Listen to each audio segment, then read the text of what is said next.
जीव का विनाश नहीं होता, विनाश होता है शरीर का होता है। शरीर मरता है, जीव कभी मरता नहीं है। जीव होवे जो जुग जुग जीवे, उत्पत्ति प्रलय माही, अदेह धरे भुगते 84, स्थिर कबहू नहीं। ये जीव स्थिर नहीं होता धर्मदास। 4 खानी से जीव आता है, अंडाज पिंडाज उस्मत स्थावर। ये 4 खानी से जीव आता है और 4 खानी में जीव जाता है और वो 84 लाख योनि भोगता है। धर्मदास साहब पूछते हैं, आप ये बताओ गुरुदेव, एक शरीर से छोड़कर दूसरा शरीर में कैसे जीव जाता है, ये पहले बताओ। अब उसके बाद फिर 84 लाख योनि कैसे भोगते हैं, इसको बताना बात है। सदगुरु कबीर साहब कहते हैं, धर्मदास, एक शरीर से दूसरा शरीर में जीव जब जाता है, मरने के समय, अंतिम समय में जिसमें उनका प्रेम होगा, जिसमें उनका आस्था होगा, वही उनका वासा होगा।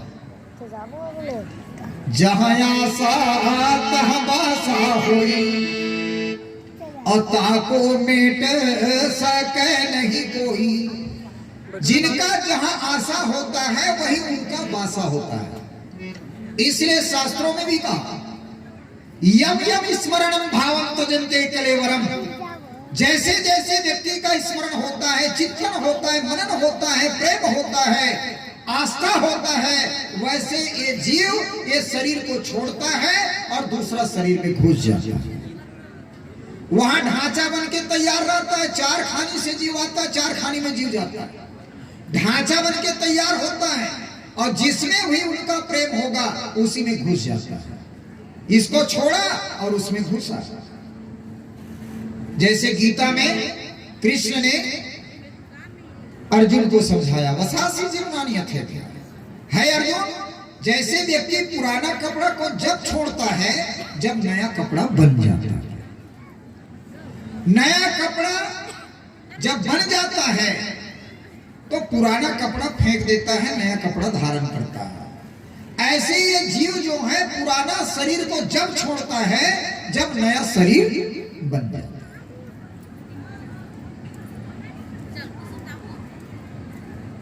तो स्मरण से होता है। धर्मदास जी साहब कहते हैं, मेरे को ढंग से समझ नहीं आ रहा है, उदाहरण दे के समझाओ। तब तो सदगुरु कबीर साहब उदाहरण दे के समझा रहे हैं। काहू न माना बसा की ना हो संतो भाई, काहू न माना बसा की नहीं।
सदगुरु कबीर कहते हैं ये मन का खेल है, ये मन की बात है। मरने के समय आपका मन जिसमें जाएगा उसी में उनका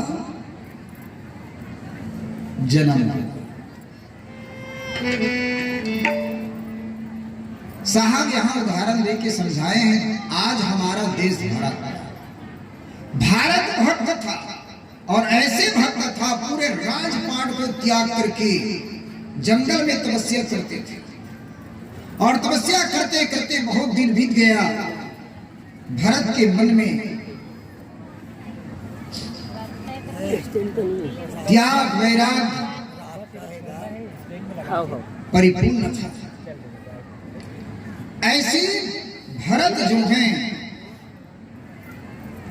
जंगल में तपस्या करने लगे।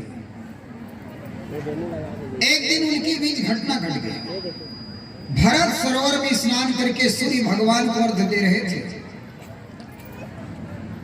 उसी समय होता क्या है, एक मृगनी गर्भ में था। अब मृगनी गर्भ में था, वो बहेलिया की मार से बचने के लिए उसी सरोवर में छलांग मार देता है और छलांग मारते ही उनका प्रसव हो जाता है और प्रसव होता है, बच्चा को जन्म दे देता है और बच्चा बहते बहते वही पहुंचते हैं जहां भरत अर्थ। भरत ने देखा, इमा खड़ा कराना है, इमा खड़ा करा। देखो भाई, जिस माता बहन का ये बच्चा हो, ये स्टेज में खड़े हैं, देख लो। जिस माता बहन का ये बच्चा हो, है चीठी लाल कलर का चैनस पहना हुआ है, काला सूट है और ये लगभग 2 वर्ष का उम्र है। जिसका भी बच्चा हो अपने बच्चे को नहीं संभाल के रख सकते है? यहाँ भीड़ है, अपने अपने बच्चे को संभाल के रखो ताकि यहाँ अनाउंस करना ना पड़े। हाँ, निर्मल दास कलेवर की ओर से भी यहाँ पर 10 रुपये सब प्रेम भेज दिए साहिब बंदगी। वो बच्चा गमाइश तेकर से थी ना, मिल गए तेकर से थी। आइए प्रसंग में, समय बहुत करीब है और मेरा लंबा प्रसंग है। भरत जो है अर्घ दे रहे थे और उसी समय वो बच्चा जो है बहते बहते पहुंचे। भरत ने देखा ये मृगा के बच्चे हैं और जीवित हैं। अब मैं संत हूं और संत का काम क्या है? दया गरीबी बंदगी समता सिलोपकार, इतने लक्षण संत के कहे कबीर है विचार। जिस संत के अंदर में 5 गुण हो जाए वह संत है और जिसके अंदर में 5 लक्षण ना हो वो संत नहीं। भारत ने विचार किया मैं संत हूं तो मेरा काम है दया करना। दया करके उस बच्चा को पकड़ लिया और विचार करने लगे, ये बच्चा बड़ा हो जाए तो जंगल में छोड़ दूंगा और कम से कम अभी छोटा है तो इनका मैं सेवा करूंगा। ऐसा विचार करके कुटी में ले गए और वह मृग के बच्चे को जो खाते थे वो खिलाते थे। ऐसे करते करते कुछ दिन बीता, मृगा के बच्चे बढ़ गए, बहुत सुंदर था। मृगे के बच्चे को देख करके मोहित हो गए। विचार करने लगे मैं तो अकेला कुटी में रहता हूं और ये तो पशु है, इनका क्या काम है। छोड़ने का पहले प्लान था, वो छोड़ नहीं पाया, कुटी में रखने के लिए विचार कर लिया। अकस्मात वही बच्चा एक दिन कुटी से बाहर निकल गए और वह बच्चा नहीं आए तो भरत इधर उधर खोजे लेकिन नहीं मिला। तो उनका सुरती, उनका मन मिर्गा के बच्चे में था और ऐसी अवस्था में उनका शरीर छूट गया भरत का। अंतिम समय में उनका मन जो है मिर्गा के बच्चे में था, इसलिए अगले जन्म में मिर्गा के तन को धारण करना पड़ गया। जहां आशा तहां बासा होई, ताको मेट सके नहीं। देखो इतना बड़ा त्यागी संत जंगल में रह करके एक मृगा में साधारण प्रेम कर लिया, तो अगले जन्म में मृगा के तन को धारण करना पड़ गया।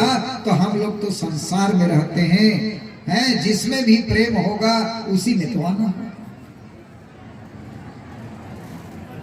इसलिए सदगुरु कबीर साहब कहते हैं मानव जीवन पर सावधान हो जाए।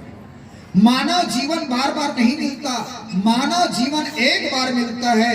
अगर मनुष्य जीवन में चूक किया, मनुष्य जीवन में भूल किया, तो सदगुरु कबीर साहब कहते हैं 84 लाख योनि भोगना।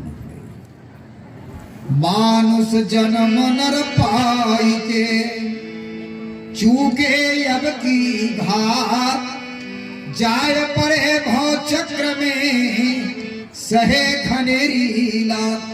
मनुष्य जीवन में चूक किया, मनुष्य जीवन में भूल किया, तो 84 लाख योनि भोगना पड़ेगा। क्योंकि मानव जीवन एक पासा का खेल जैसा जीवन। पासा का खेल में 84 खाना होता है। कबीर साहब ने उदाहरण देके समझाया कैसे 84 भोगते हैं। तो साहब कहते हैं 84 घर भरम के, अरे पौपे अटके आए, अरे अब की पासा ना पड़े, फिर 84 जाए।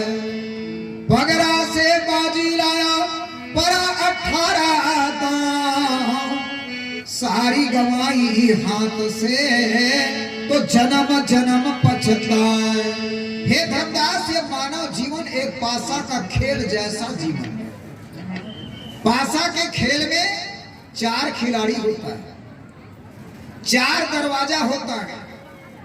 खिलाड़ी जो ही दांव लगाते हैं, जैसे गोटी पड़ता है, वो घर से गोटी निकलता है और वो 84 घर को भोगता है।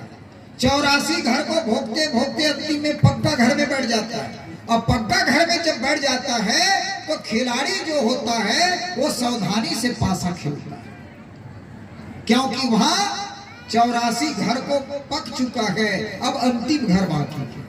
तो अंतिम घर बाकी, इसलिए बड़ा सावधानी से पासा खेलते हैं। और पक्का पड़ गया, पार हो गया, फिर आना जाना भटकना बंद हो गया। लेकिन पक्का के जगह में 18 पड़ जाता, वो पक्का के घर में भी नहीं बैठेगा, वो फिर घूमेगा।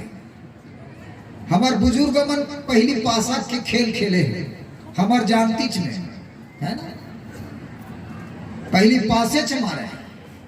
कबीर साहब के जमाना में भी पासा रिश्तेकर से पासा की उदाहरण देख समझा है। 84 घर भरम के, अरे पौपे अटके आए, अरे अब की पासा ना पड़े, फिर 84 जाए।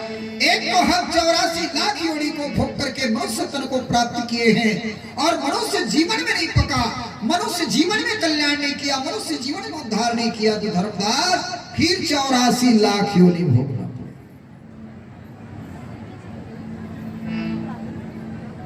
मानव से मानव जीवन मिल जाए तो मुक्ति हो सकता है, लेकिन मानव से पशु शरीर में चला गया तो जान लेना 84 लाख योनि भोगना। कितना 84 होता है? 9 लाख जल जीव बखाना, 14 लाख पंछी परमाना, कर्म कीट 27 लाख, और 30 लाख स्थावर भाखा, 4 लाख मानुष परमाना, अमानुष देह परम पद जाना। ये 84 लाख। तो 84 लाख योनि को भोग करके तो मानव तो प्राप्त किया, और मानव तन में नहीं पका तो फिर जान लेना 84 लाख योनि। ये चक्र चलता है।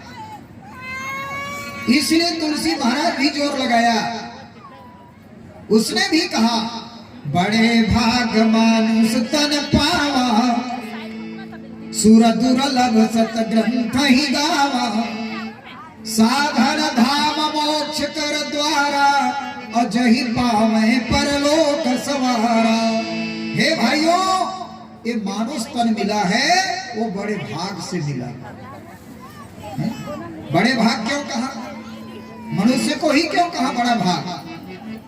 क्योंकि मनुष्य तन से मुक्ति है, लेकिन पशु प्राणी के शरीर से मुक्ति नहीं है। पशु प्राणी का शरीर 4 तत्वों से बना है और मनुष्य का शरीर 5 तत्वों से बना है। तो मानव शरीर से कल्याण है, उद्धार है। पशु प्राणी के शरीर से कल्याण नहीं, वो केवल भोग खानी है, वो केवल भोगना जानता है, जन्मना मरना भोगना, बस ये पशु का शरीर है। लेकिन मानव का शरीर मोक्ष का खाना। इसलिए तुलसी महाराज भी जोर लगाते हैं, ये मानव जीवन जो मिला है वो साधना के लिए मिला है। साधना करो, मोक्ष हो जाएगा, मुक्ति हो जाएगा, कल्याण हो जाएगा। लेकिन बात समझ में नहीं आता। जिस तन को प्राप्त करने के लिए देवता लोग तरसते हैं, तो हम ऐसे मनुष्य तन को प्राप्त करने के बाद देवता के लिए तरसते हैं। अरे देवता स्वयं मुक्त नहीं हुए तो आपको मुक्ति कैसे देगा?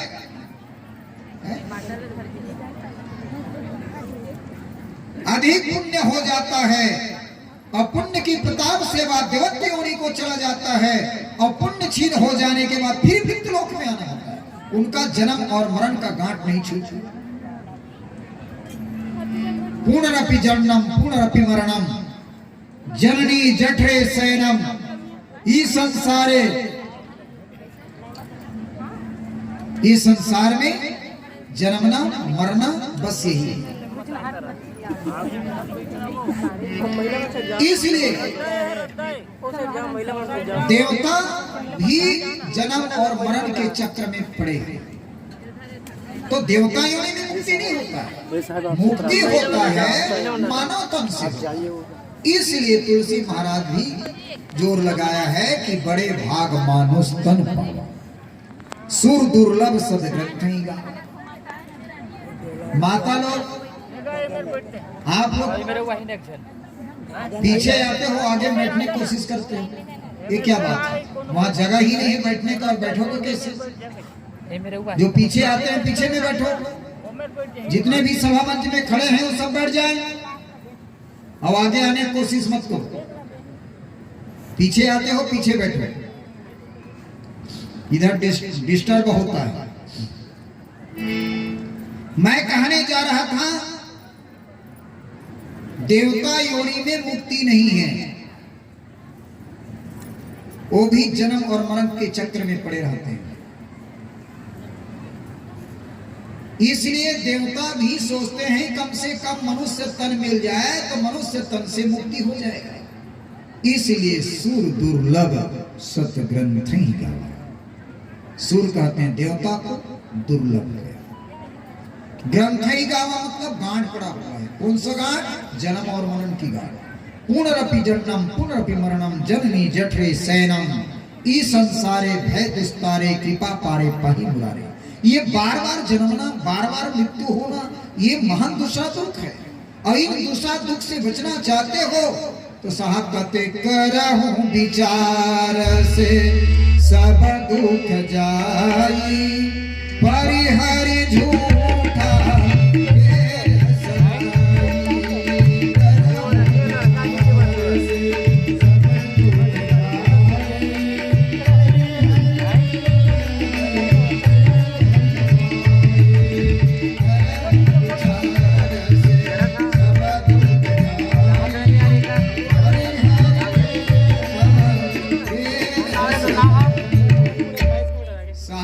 विचार करो।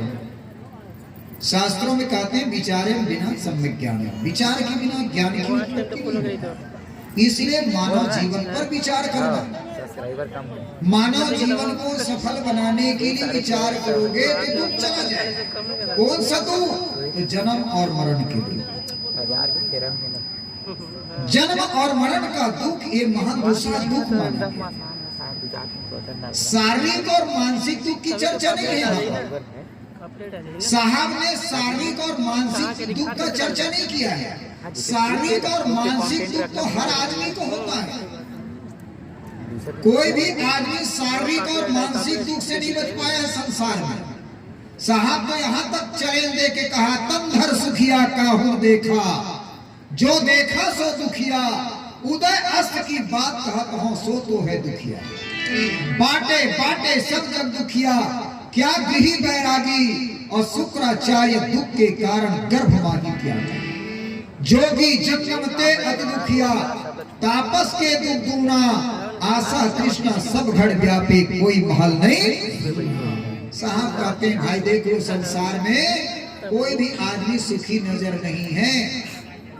आज गरीब व्यक्ति कहते हैं क्या करे भगवान, मेरे को ऐसे घर में जन्म दिया, मैं रोज काम करने के लिए जाता हूँ तब मेरे को खाने को मिलता है। ये गरीब आदमी रोता है। और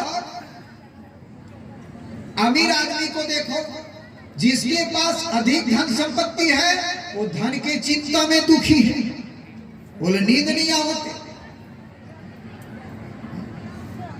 नींद के गोली खा लगते ज्यादा धन वाला, और ज्यादा हो ही ना तब पिस्तौल लेके बैठे रहिए, चौकीदारी करिए, नींद भी नहीं आवता। पहले जमाना में घर में लिखा है बोर्ड में, सुस्वागतम, आइए आपका स्वागत है। अब का लिखे गेट में, कुत्ता से सावधान। लो कितना परिवर्तन हो गया, कुत्ता से सावधान। आज लोग कहां जा रहे हैं, हमारे महापुरुषों ने क्या कहा है? कहने का मतलब है न गरीब आदमी सुखी है न धनवान व्यक्ति सुखी है। साहब कहते तम भर सुखिया काहू देखा, जो देखा सो दुखिया। मैं संसार में घूम घूम करके देखा, कोई आदमी सुखी नजर नहीं आया। धन पर्याप्त है तो शरीर रोगी हो गया, करोड़ों रुपया धरे बैठे 5 रुपये मिठाई नहीं खा सकते, जल शुगर हो गए खाते का। बताओ करोड़ों रुपया है, शुगर बीमारी हो गई, 5 रुपये मिठाई नहीं खा सकता। वो बेचारा लाल है टपका होकर जी देख के मिठाई ले, लेकिन खा नहीं सकते मजबूरन।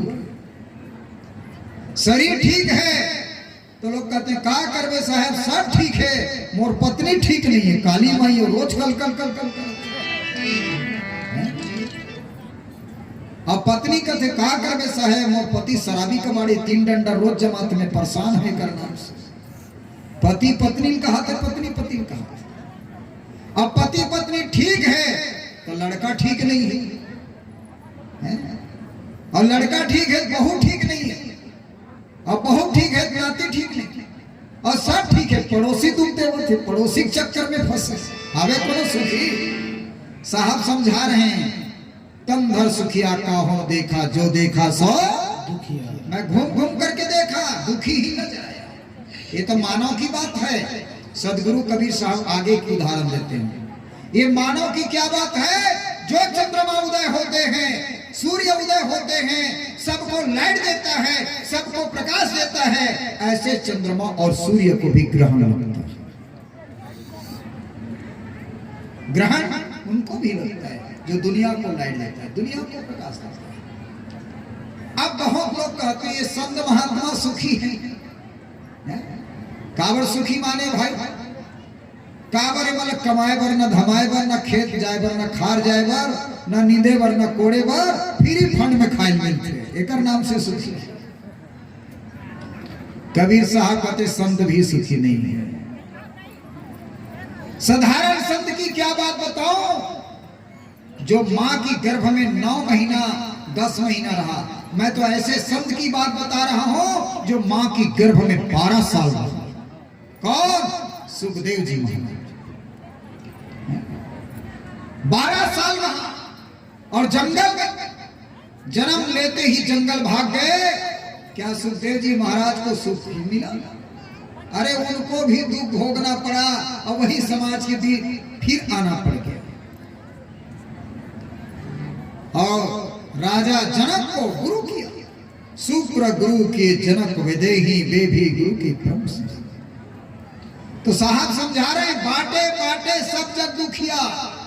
मैं सब जगह घूम के देखा, कोई सुखी नहीं है, चाहे वो संत हो, चाहे महात्मा हो, गृहस्थी हो, विरक्ति हो, सबको दुख भोगना पड़ता है। बाटे बाटे सब जग दुखिया, क्या गृही बैरागी और शुक्राचार्य दुख के कारण गर्भवाही किया। जोगी जंगम ते अति दुखिया, तापस के दुख दूना, आशा तृष्णा सब घर व्यापे, कोई महल नहीं सुना। साहब कहते किसी का महल सुना। और दुख का कारण क्या है? दुख का कारण है आशा, और आशा कभी पूरा होता नहीं। आज 5 रुपया की इच्छा है, 5 रुपया हो मिल जाए तो 10 की इच्छा करते हैं, और 10 है तो 20 की इच्छा करते हैं, लेकिन आशा कभी पूरा होता नहीं है। और आशा पूरा नहीं होता तब दुख मानते हैं, चाहे किसी भी चीज का आशा। इसलिए साहब कहते हैं आशा तृष्णा सब घर व्यापे, कोई मान नहीं सुने। ये शारीरिक मानसिक दुख की चर्चा नहीं है। सदगुरु कबीर साहब कहते हैं भाइयों, ये जन्म और मरण की दुख की बात है। बार बार आना, बार बार जन्मना, बार बार मृत्यु होना, ये महान दूसरा दुख है। इन दूसरा दुख से भी बचना चाहते हो तो विचार करो, लेकिन हम विचार करते हैं संसार की ओर। मेरा पुत्र, मेरा परिवार, मेरा धन, मेरा संपत्ति, सब कुछ मेरा मेरा कहते हैं, लेकिन वास्तविकता में है क्या तेरा? है कुछ तेरा? साहब तो यहां तक कह दिया, मेरा मेरा कहने के कारण एक जन्म नहीं कई जन्म चुकते आए। मानुष जन्म चूके अपराधी, एक जन्म की अपराधी नहीं बना है मानव, कई जन्म का अपराधी बना हुआ है और चुकते चुकते आ रहे हैं। मानो जन्म चूके अपराधी, या तनकेर बहुत है समझी। तात जननी कहे पुत्र हमारा, स्वार्थ लाग किन्न प्रतिपाला, कामनी कहे मोर पीवाही, बाघन रूप गिरासा चाचा। सूत कलत्र रहे लौलाई, यम के मुख नाई रे भाई, काग गीतो मरण विचारे, सीकर स्वादो पंथ निहारे, अग्नि कहे मैं इंतन जा रहा हूं, पानी कहे मैं जरत उबारा, धरती कहे मोही मिल जाई, पवन कहे संग ले, ताही घर को घर कहे गंवारा, सो बैरी होए घरे तुम। इतने तन के सांझिया, जन्म भरे दुख पाए, और चेतत नहीं मुग्ध नरमौरे, मोर मोर को। साहब उदाहरण देके समझा रहे हैं कि बाहर की चीज को मेरा कहते हो, लेकिन जरा सा विचार के देखना, ये शरीर भी तेरा नहीं है, बल्कि ये शरीर का भी हिस्सादार है। आप कहते हैं पुत्र मेरा, परिवार मेरा, लेकिन ये शरीर भी तेरा नहीं है, बल्कि हिस्सादार है। नारी कहते हैं मेरा पति है, लेकिन कब तक पति कहते हैं? उनका स्वार्थ पूरा हो रहा है तब पति कहते हैं, और स्वार्थ नहीं हो तो छोड़ के भाग जाता है। पुत्र कहते हैं मेरा पिता है, लेकिन कब तक पिता कहते हैं? जब उनका स्वार्थ पूरा होता है तब पिता कहते हैं। अच्छा पैसा कौड़ी मिल रहा है तब माँ बाप समझते हैं, और पैसा कौड़ी ना मिले तो 3 डंडा जमाता है। और माता पिता भी कहते हैं मेरा पुत्र है, लेकिन वो भी कब तक पुत्र कहते हैं? उनका सेवा भाव अच्छा हो रहा है तब वो कहते हैं मेरा पुत्र है, और सेवा भाव नहीं होता है तो वो भी कहते हैं ये पुत्र बेकार है। इससे तो बिना पुत्र का होते वही अच्छा होते, लेकिन पुत्र रहते भी मेरे को दुख नहीं, ये स्वार्थ है। ये शरीर ना कोई तेरा, तू न किसी का, झूठा नाता लाया। साहब कहते हैं ना किसी को हुआ है ना हुआ, ये सब स्वार्थ है। अच्छा अच्छा खाने को मिल रहा है तब कहते हैं हाँ अच्छा है, और नहीं मिला तो छोड़ देते हैं। तो साहब कहते हैं सावधान हो जाओ, ये वास्तविकता में तुम्हारा शरीर भी तुम्हारा नहीं है, ये शरीर का हिस्सादार है। परिवार तो हिस्सादार ही है, लेकिन पशु प्राणी भी हिस्सादार है। कागी तो मरण विचारे सीकर स्वाद दो जो पंथ निहारे। कौवा गिधवा भी सोच रहा है कि ये कब मरे तो मुझे मांस खाने को मिले, मेरा पेट भरे। आपका मरना खोज रहा है, आप मरोगे तो उसको भोजन मिलेगा। ये तो पशु प्राणी की भी बात हो गया। साहब तीसरा उदाहरण देते हैं, 5 तत्वों से हमारा शरीर का निर्माण हुआ है, वो भी हिस्सा। अग्नि सोच रहा है एक दिन ऐसे समय आए तो मैं जला के राख कर दूं। पृथ्वी भी सोच रहा है एक दिन ऐसे समय आए तो माटी में माटी बना दूं। पानी भी सोच रहा है एक दिन ऐसे समय आए तो जलती हूं को शांति दे दे। हवा सोच रहा है एक दिन ऐसे बनाया समय आए तो उड़ा के फेंक दे। ये सब अवसर खोज रहा है। तो साहब कहते इतने तन के सांझिया जन्म भरे दुख पाए और चेतत नहीं मुग्ध नर मोरे मोर मोर तो है कुछ नहीं। इसलिए साहब कहते करो विचार दुख जाए। विचार करना, विचारे बिना सम्यक ज्ञान, विचार के बिना ज्ञान की उत्पत्ति नहीं होता। इसलिए साहब कहते हैं हर हमेशा विचार करो। मैं कौन हूं, मैं कहां से आया हूं और मेरे को कहां जाना, इसका ख्याल रखना चाहिए। और जीते जी ठौर ठिकाना बना लेना चाहिए। मरने के बाद मैं स्वर्ग जाऊंगा कि नरक जाऊंगा, इसको जीते जी जान लेना चाहिए। सदगुरु कबीर साहब का ज्ञान प्रैक्टिकल ज्ञान है, कोई अंधविश्वास ज्ञान नहीं डालता। कबीर साहब का ज्ञान प्रैक्टिकल।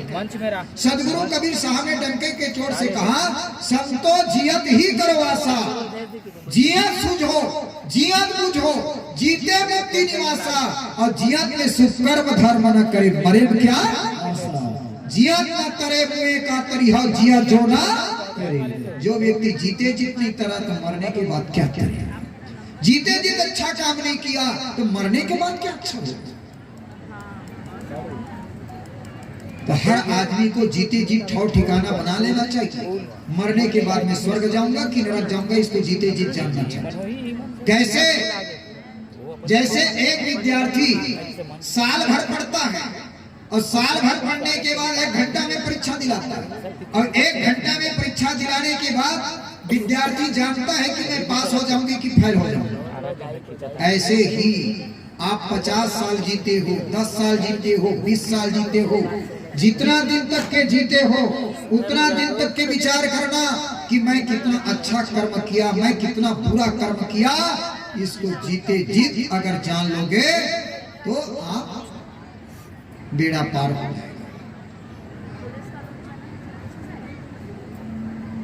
रोज संध्या पाठ करो, मैं कितना दिन भर में अच्छा काम किया।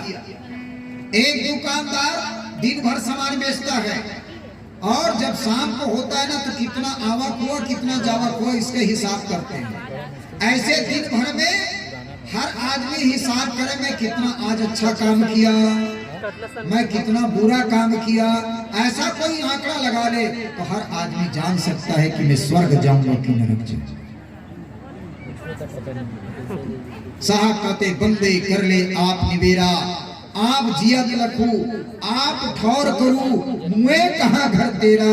यह अवसर नहीं चेतो प्राणी, अंत कोई नहीं तेरा। कहें कबीर सुनो हो संतो, कठिन काल की घेरा। बंदे कर ले आप निवेरा। ए बंदे तू अपने आप का निवेरा कर ले, अपने आप को जान ले, अपने आप को पहचान ले कि मुए कहा घर तेरा। मरने के बाद कौन सा स्थान प्राप्त होगा, इसको जीते जी जान। जितना भी आप देख रहे हैं, पुत्र मिला, परिवार मिला, धन मिला, संपत्ति मिला, ये साहब कहते सब छूटेगा। आपके साथ क्या जाएगा? धनानि भूमो पशवश्च गोष्ठे, नारी गृहे द्वारे जनः, समसाने देहाचितायाम परलोक मार्गे, धर्माणि योग क्षति जीवे का। धन तो घर में पड़े रह जाएंगे, गाय गौशाले में उतर जाएंगे, नारी घर के दरवाजे तक रोगा करके रह जाएंगे, पुत्र होगा शमशान तक पहुंचाएगा, 5 मुठा मिट्टी डाल देगा, जलाने पर 5 लकड़ी डाल देगा, वो भी घर वापस आ जाएगा।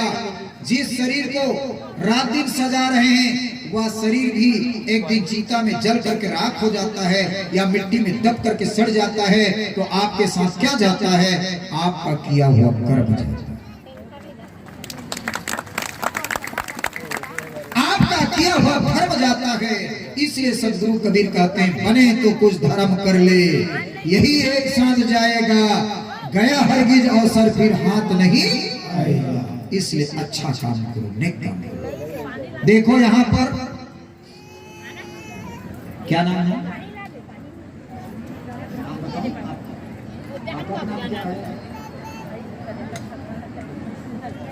हाँ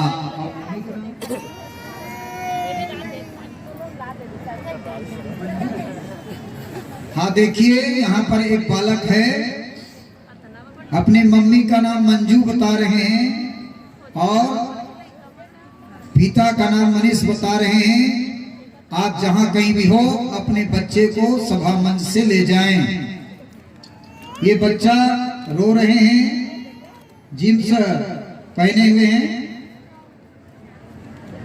जिस किसी माता बहन का बच्चा हो आप ले जाएं। मंजू मम्मी का नाम बता रहे हैं, पिता का नाम बता रहे हैं। हाँ हाँ,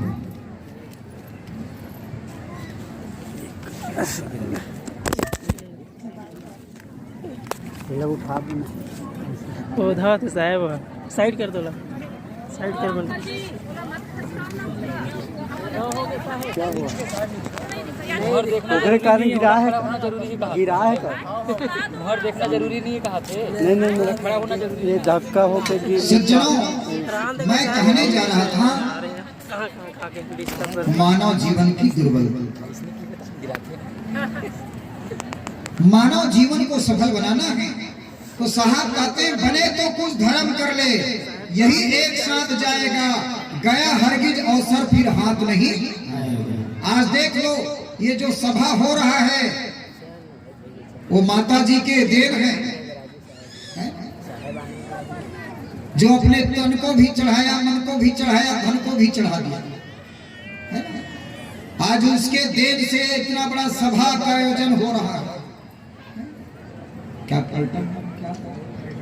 पर्यटन माँ, जिसने अपने जमीन जायदाद को साहब के चरणों में चढ़ाया है और जो कुछ पैसा था उसका सदुपयोग कर रहा है। भंडारे में संत गुरुजनों को बुला करके सत्संग भजन का लाभ आप सब लोगों को मिल रहा है। साहब कहते बने तो कुछ धर्म कर ले, यही एक साथ जाएगा। गया हरगिज अवसर फिर हाथ नहीं। इसलिए जीते जीत नाम बना लो, जीते जीत नाम बना लो। जैसे माता जी जीते जीत नाम बन गया, जीते जीत उसका नाम अमर हो गया। बाकी कुछ नहीं, ना कोई तेरा तू न किसी का, झूठी नाता लगाया। झूठी काया झूठी माया झूठी लोग लुगाई, कहे कबीर सुनो हो संतो झूठे जग पति आए। इसलिए सकल तज नाम सुमर मेरे।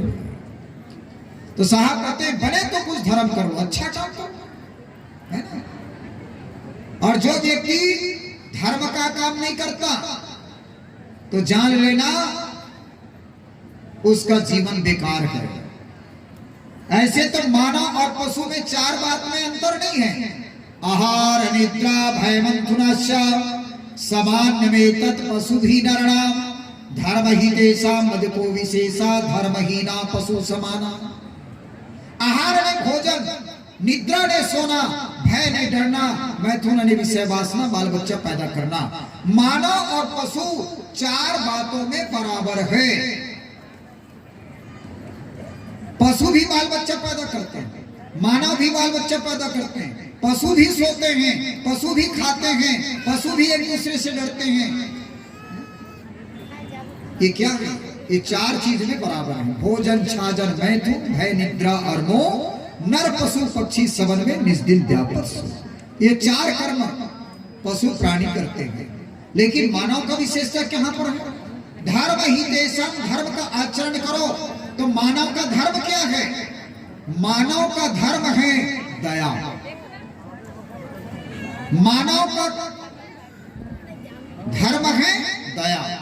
सदगुरु कबीर कहते हैं आप मानव हो तो दया करो। किनके ऊपर? प्राणी मात्र पर, जीव मात्र पर दया करो, क्योंकि जीव दया पर आत्म पूजा, इनसे भक्ति और नहीं पूजा। जीवों पर दया करना, आत्मा का पूजा करना, ये मानवता है। इसलिए साहब कहते हैं जहां दया तहां धर्म है, और जहां लोभ तहां पाप, और जहां क्रोध तहां काल है, और जहां क्षमा तहां पाप। जिसके ऊपर दया करते हो वही हमारा धर्म है। लेकिन आज लोग संप्रदाय को धर्म मान लिया, और संप्रदाय को धर्म मानने के बाद दंगा फसाद कर रहे हैं। हिंदू धर्म, मुसलमान धर्म, सिख धर्म, ईसाई धर्म, सज्जनों ये धर्म नहीं है, ये संप्रदाय है। और सब संप्रदायों का धर्म क्या है? दया। साहब कहते हैं जहां दया तहां धर्म है, जहां लोभ तहां पाप, और जहां क्रोध तहां काल है, जहां क्षमा तहां। इसलिए साहब कहते हैं दया करो, दया करो, धर्म को पालो, जग से रहे उदास, अपना सा सबको जानो तभी मिलेगा। जितना दूसरे को पीड़ा होता है वैसे हमको भी पीड़ा होता है। ऐसा सबको जान लोगे तब आपको अविनाशी मिलने में कोई देरी नहीं, भगवान मिलने में देरी नहीं, परमात्मा मिलने में देरी नहीं। लेकिन हम लोग क्या करते हैं? परिवार है दया करो, और परिवार नहीं है तो डंडा मारो। हो गया? साहब कहते का पर दया कीजिए, का पर निर्दय होए, साईं के सब जीव है कीड़ा कुंजड़। परमात्मा ने सबको बनाया है, इसलिए सबके ऊपर दया करो। जीव मात्र पर दया करो, प्राणी मात्र पर दया करो। और यही बात तुलसी महाराज मानस में लिखते हैं, दया धर्म का मूल है, पाप मूल अभिमान, और तुलसी दया न छाड़िए, जब लग घट में प्राण। ये प्राण है, आत्मा है, जीव है, तब तक के प्राणी मात्र पर दया करो, जीव मात्र पर दया करो। तो दया ही धर्म है, सत्य ही धर्म है। इसलिए तुलसी महाराज मानस में लिखते हैं, परहित सरिस धर्म नहीं भाई, पर पीड़ा सब नहीं अखबाई। परहित सरिस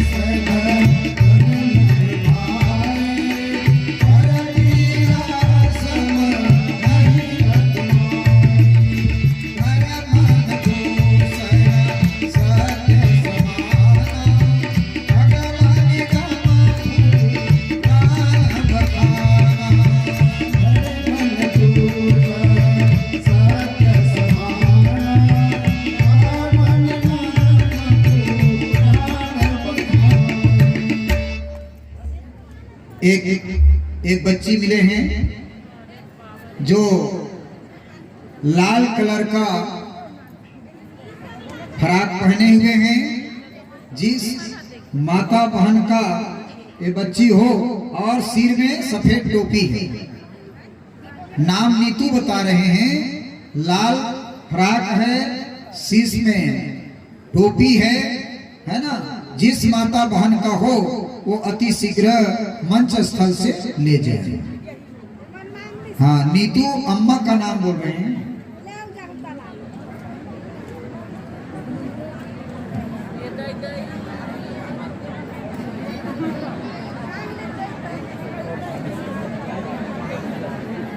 माता लोग आते हैं अपने बच्चे को नहीं संभाल पाते हैं भाई, यही बात है, बड़ा दुख की बात है। यही जहां भी सभा होता है यही चीज होता है। दामा खड़ा में तो रोज चिल्लाना पड़ता है। हाँ।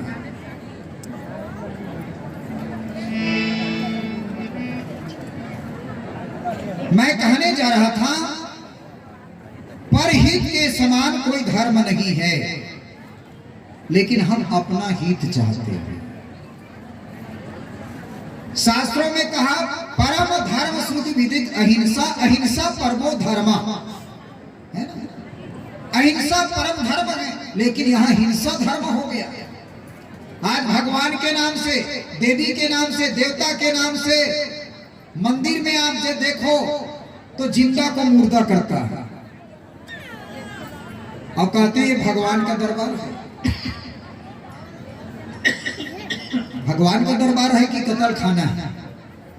अरे भगवान के दरबार में मुर्दा जिंदा हो जाए उसे भगवान का दरबार कहते हैं। लेकिन जिंदा को मुर्दा किया जाता है वो भगवान का दरबार नहीं, वो कत्ल खाना है, कत्ल खाना है। इसलिए सावधान। सदगुरु कबीर कहते हैं,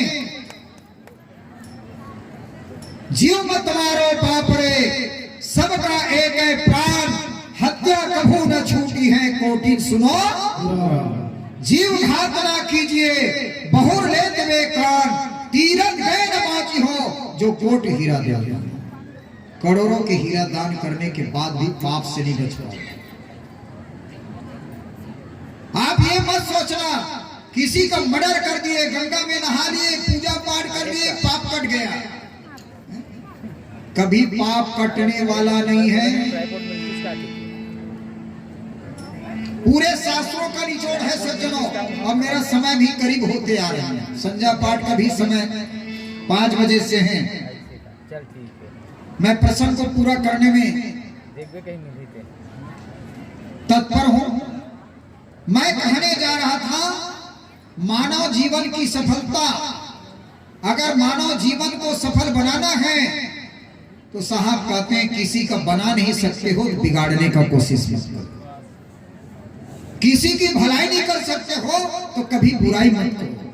किसी को सुख नहीं दे सकते हो तो जीवन में किसी को दुख मत दो।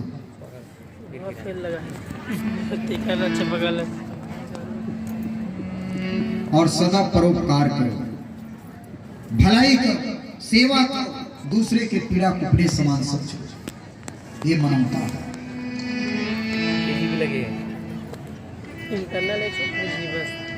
और इतना काम नहीं किया तो जानवर से के बीते हुए, जानवर से। साहब कहते पशु की पनी होता है, नर के कछु न होए, नर तो ऐसे करनी करे तो नर से नारायण। नर से नारायण बनना चाहते हो, इंसान से भगवान बनना चाहते हो तो सदा परोपकार करना, भलाई करना, सेवा करना, दूसरे की पीड़ा को अपने समान समझना, यही मानवता है।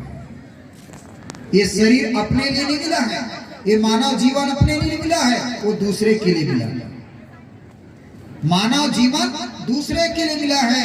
कैसे?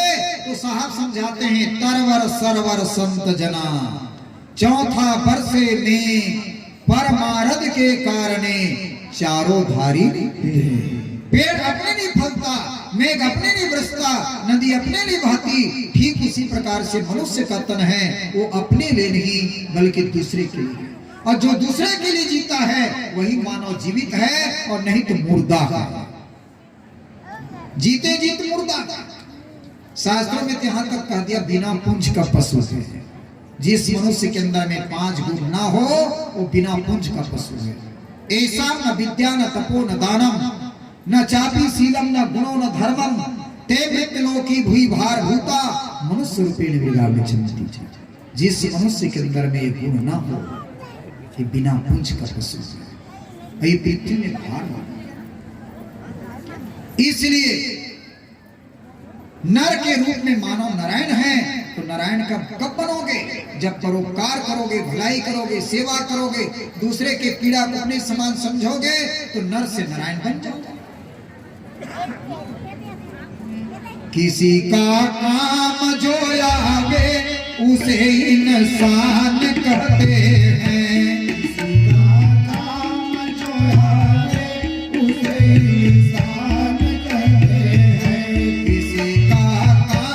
जो आवे उसे इंसान कहते हैं। किसी का काम जो आवे उसे इंसान कहते हैं। किसी का काम जो आवे उसे इंसान कहते हैं।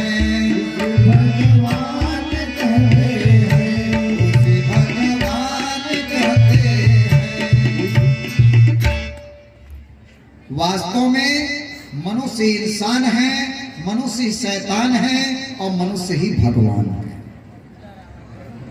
आप देख लो, साधारण कोई भी आदमी अचानक भयानक एक्सीडेंट हो गया, अब उसको हॉस्पिटल ले गया, पानी पिला दिया, वह व्यक्ति बच जाता है तो क्या कहते हैं, भैया आप नहीं आते तो मैं मर जाता, आप तो मेरे लिए भगवान बन के आए। कहते हैं कि नहीं कहते? तो वास्तविकन में मनुष्य ही भगवान है। शास्त्रों में भी कहा, वेदाविदं ब्रह्म चक्रकांतेषु कनकेषु तसु अनसक्त साक्षात नरकृति भर्गो देवा। वास्तविकन में मनुष्य ही नर के रूप में नारायण है। इसलिए नारायण बनना चाहते हो, इंसान बनना चाहते हो, भगवान बनना चाहते हो तो सदा परोपकार करना, भलाई करना, सेवा करना। और ये कर्म प्रधान है सज्जनों। पूरा शास्त्रों का निचोड़ है, अष्टदेशु प्राणेशु व्यासज वचनम द्वयम। 18 पुराण व्याकरण वेद व्यास ने बनाया, लेकिन भक्तों ने पूछा महाराज 18 पुराण व्याकरण बनाए हो, इसमें क्या बात है सत्य इसको बताओ। तो वेद व्यास को बताना पड़ गया, मैं 18 पुराण व्याकरण जरूर बनाया हूं, लेकिन इसमें 2 बात सत्य है। क्या? परोपकार से पुण्य होगा और दूसरे को पीड़ा देना महान पाप होगा। न पीड़ा पाप कटेगा न पुण्य कटेगा। पाप पुण्य के दोनों बेड़ी, एक लोहा एक कंचन की। पाप किए हो तो पाप की भोग को भोगने के लिए संसार में, और पुण्य किए हो तो पुण्य की प्रताप को भोगने के लिए। इसलिए अच्छा कर्म करो, अच्छा धर्म करो, यही एक साथ जाएगा। गया हरगिज अवसर फिर हाथ नहीं आएगा। इसलिए सज्जनों ये ध्यान रखना, कर्म प्रधान है। चाहे कितना बड़ा ज्ञानी हो, विद्वान हो, संत हो, भक्त हो, जैसा वो कर्म करेगा उसके अनुसार से उसको फल भोगना ही पड़ेगा। कर्म क्षेत्र में देखो, यहाँ कोई मनौती नहीं है। कबीर साहब कहते कर्म गति टारे ना करिए, कर्म का लिखा मिटे तो कैसे जो युग कोटि सिराए। कितना दिन बीत जाए, करोड़ों दिन बीत जाए, आपका किया हुआ कर्म मिटता नहीं। आदमी क्या सोचते हैं, मर्डर कर दो, गंगा में नहा लो, पूजा पाठ कर लो, पाप कट गया। हो जाता है, पाप कट जाता है। अरे भगवान राम कृष्ण कितना भी गंगा में डुबकी लगाया है, क्यों पाप नहीं कटा? कबीर साहब ने उदाहरण दे के कहा, अरे 3 लोक की कर्ता कहिए। 3 लोक के मालिक राम को मानते हैं, 3 लोक के मालिक कृष्ण को मानते हैं, 3 लोक के मालिक विष्णु भगवान को मानते हैं। 3 लोक की कर्ता कहिए, बलि बधे बरियाई, एक समय ऐसे बनियाई उन्हों अवसर पाई। नारद मुनि के बदन छिपायो, किन्न कपि के स्वरूपा, शिशुपाल के भुजा उखाड़े आप भयो हरि ठूठा। पार्वती को बांझ न कहिए, ईश्वर कहिए न भिखारी, और कहें कबीर कर्ता की बातें कर्म की बात है न्यारी। जब भगवान राम के कर्म नहीं कर सकी तो तोर कर्म कैसे कटे? राम बाली छीप के मारी, सगले जन्म में मार खाना पड़ गया। कृष्ण शिशुपाल के भुजा उखाड़े, आज भी जगन्नाथ में ठुठुआ बैठे हैं।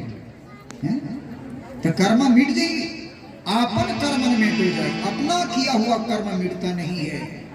जैसे उदाहरण के लिए कोई बबूल के पेड़ लगा है और बबूल के पेड़ तैयार हो गए, फूल भी लग गए, और बबूल के पेड़ के पीछे पूजा पाठ कर, हे भगवान ये बबूल के पेड़ आमा फर सकते नहीं, वो तो तैयार हो चुके, फूल हो चुके, वो कभी भी आमा फरने वाला नहीं है। ऐसे ही कितनों भी पूजा पाठ करते रहो, किसी का मर्डर किए हो तो आपको कर्म का भोग भोगना ही पड़ेगा, आपको भी एक दिन मार खाना पड़ेगा। ये कर्म प्रधान है। स्वर्गीय गणेश साहू द्वारा 50 रुपया सब प्रेम भेंट किए हैं। साहब से प्रार्थना करते हैं आपका जीवन सुखमय हो, आनंदमय हो। तो मैं कहने जा रहा था, मानव जीवन को सफल बनाना है तो किसी का बना नहीं सकते हो, बिगाड़ने का कोशिश मत करना, नहीं तुम्हारा बिगड़ेगा। कोई भी आदमी बिगाड़ सोचता है किसी का तो जान लेना उसका बिगड़ेगा। आदमी सोचता है इसका बन जाए तो उसका भी बनेगा। इसीलिए हमारे महापुरुषों ने मानव जीवन की सफलता के लिए संकेत किया।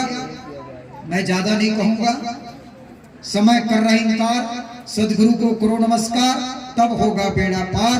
आप लोगों ने मेरी वाणी को प्रेम पूर्वक सुने, इसलिए आप सब लोगों को मैं हृदय से आभारी हूँ। और सबकी मंगल कामना करते हुए सर्वे भवन्तु सुखिनः सर्वे सन्तु निरामया सर्वे भद्राणि पश्यन्तु मां कश्चित् दुर्भाग् भवेत्। मंगलमय मंगल करना मंगल रूप कबीर ध्यान धरत नासत सकल कर्म जनित भापी।